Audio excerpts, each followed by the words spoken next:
Welcome to Gaia Centric Live at 5. So I'm going to do this every Monday at 5. We're going to talk about different topics that I'm focusing on in the Gaia Centric Living membership and different things related to holistic healing, Chinese medicine, wild foraging, and plant-based living. So today's topic is talking about elderberries. And so I want you to think about some questions you may have about elderberries, and I'm actually going to share this video in a couple places. All right, so hang tight.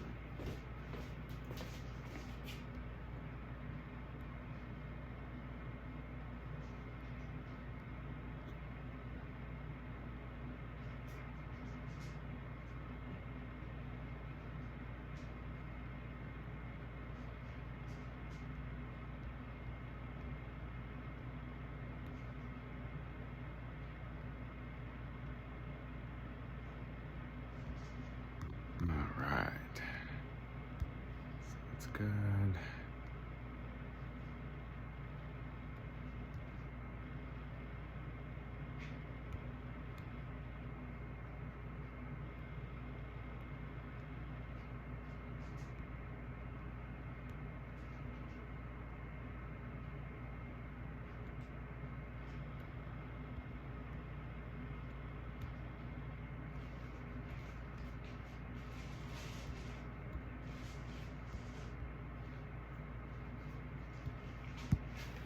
Okay.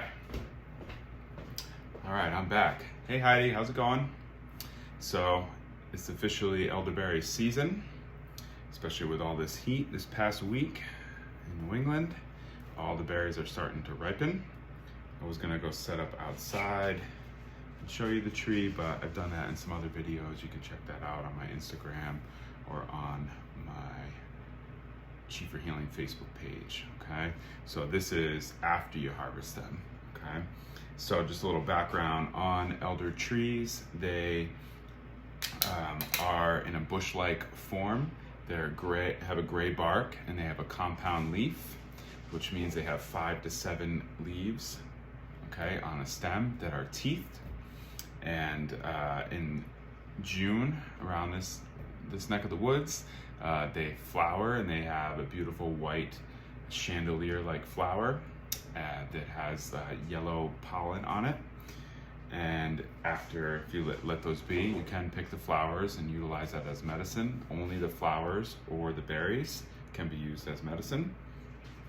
Every other part of the tree, including the leaves, the stems, the branches, the bark, is not used. It actually can be toxic, okay?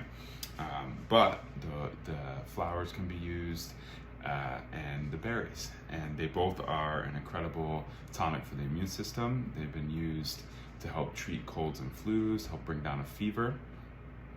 And it's just incredible medicine. Most people know elder for the elderberries, making into elderberry syrup, but there's lots of things that you can do with them. Elder flowers you can make tea out of.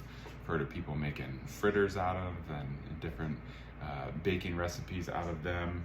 And the berries, you can make them into tea as well. You can also make them into tincture. Syrup, is, like I said, is the most common way to utilize them.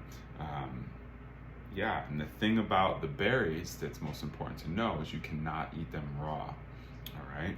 So because there are trace amounts of cyanide in the little seeds that are inside, and once you cook them, that becomes inert, all right? So I am going to prep these to put these in my dehydrator, which I will then take out of the hydrator and put into a jar to be saved to use for the colder months, to be made into my immunity tonic tincture and into some other teas and decoctions and things like that, okay?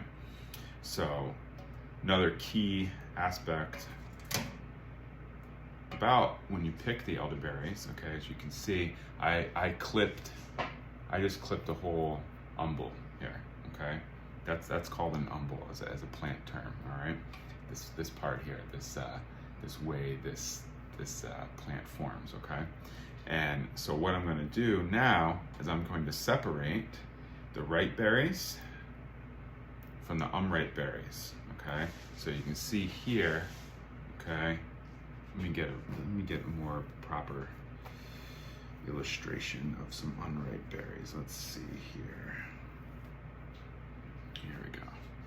Okay, so those are unripe berries. See how they're super green? Okay, whereas these are the ripe berries, nice and purple. That's where you want them. Okay, so just like everything in nature, though, it doesn't all happen all at once. Okay, and so it's a little bit of a process when you're picking them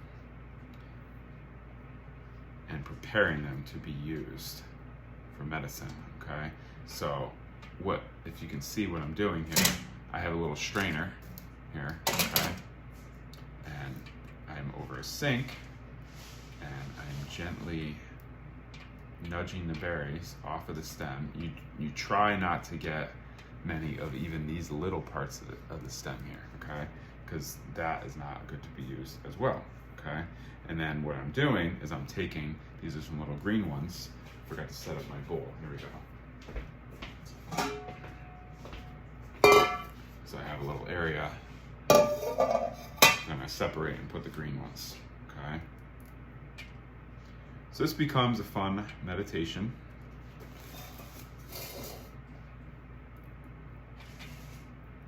You really have to be mindful. Put my glasses on too for this.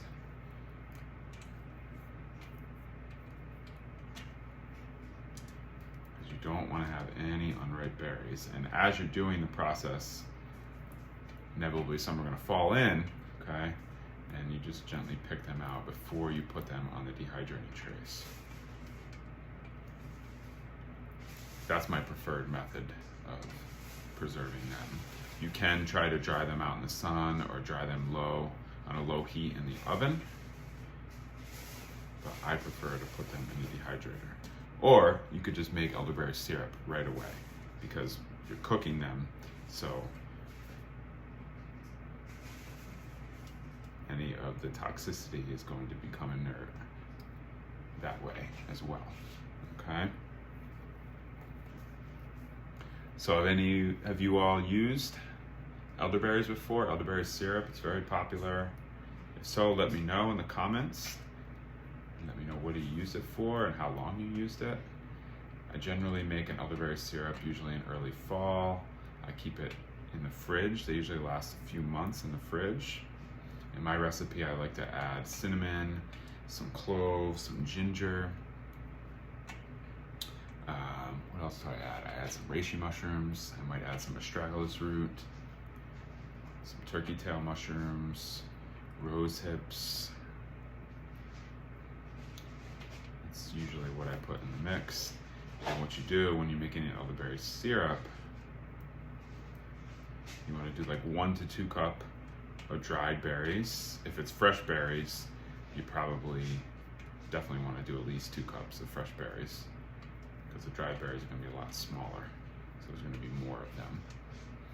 And you add about 4 cups of water, and you add all the herbs along with the berries. You boil it up and simmer it for about 20 minutes. You want to make sure it really cooks down, but you don't want to cook it too much because then it'll become like a jelly. And you don't want to have elderberry jelly, you want to have elderberry syrup. It is something you could make though. You could make an elderberry jam.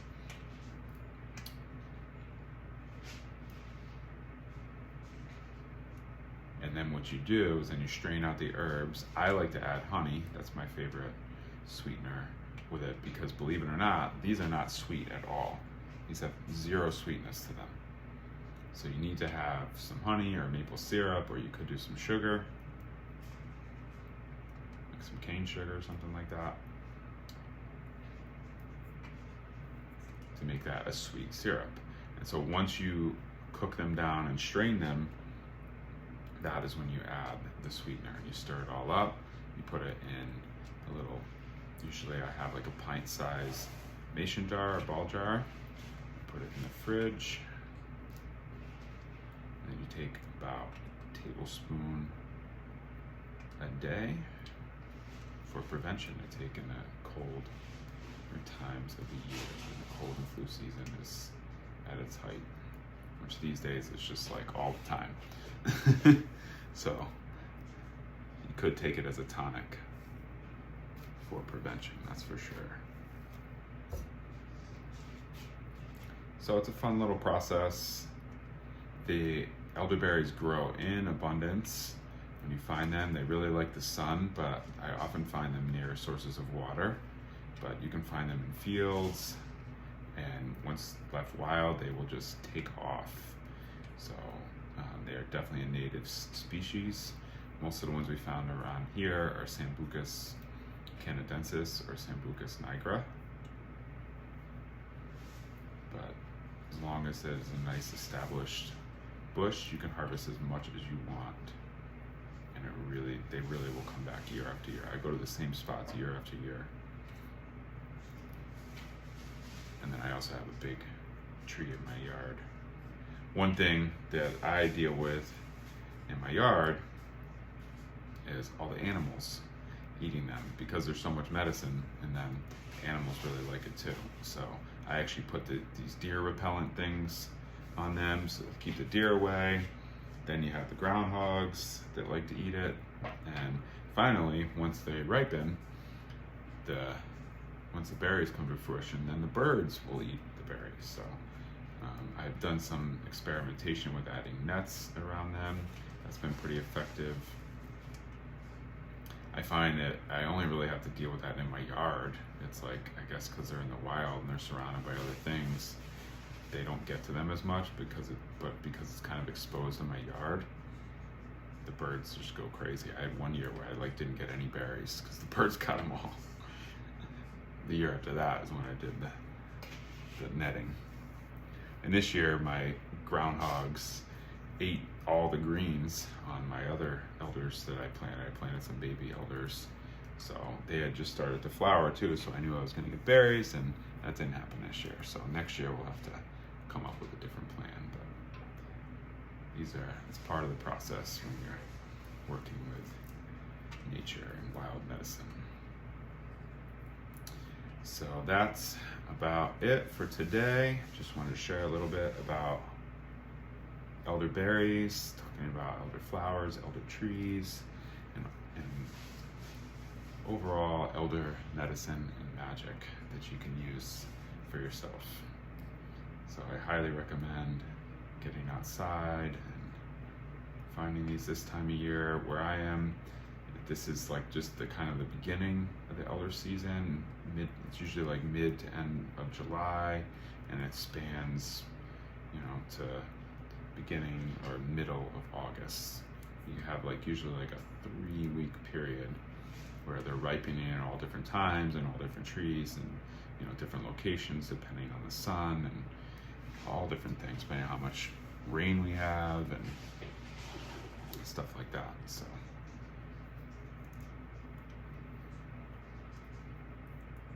all right, so I'm going to get back to separating these berries from the stems and putting them in the dehydrator.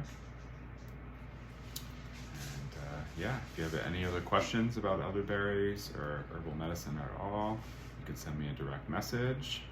And if you're interested in joining the Gaia Centric Living membership, where I help people with chronic illness and chronic pain to heal with nature by using Chinese medicine, holistic healing, wild foraging, and plant-based living, you can also send me a direct message and I can put you on the wait list for the next time that I open it up to adding new members.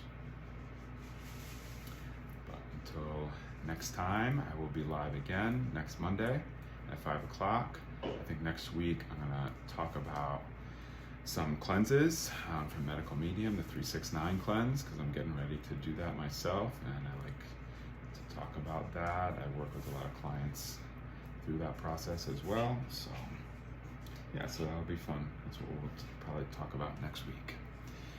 All right, so enjoy the rest of your Monday. I hope you're staying cool wherever you are, and I will see you soon. Be well, everyone.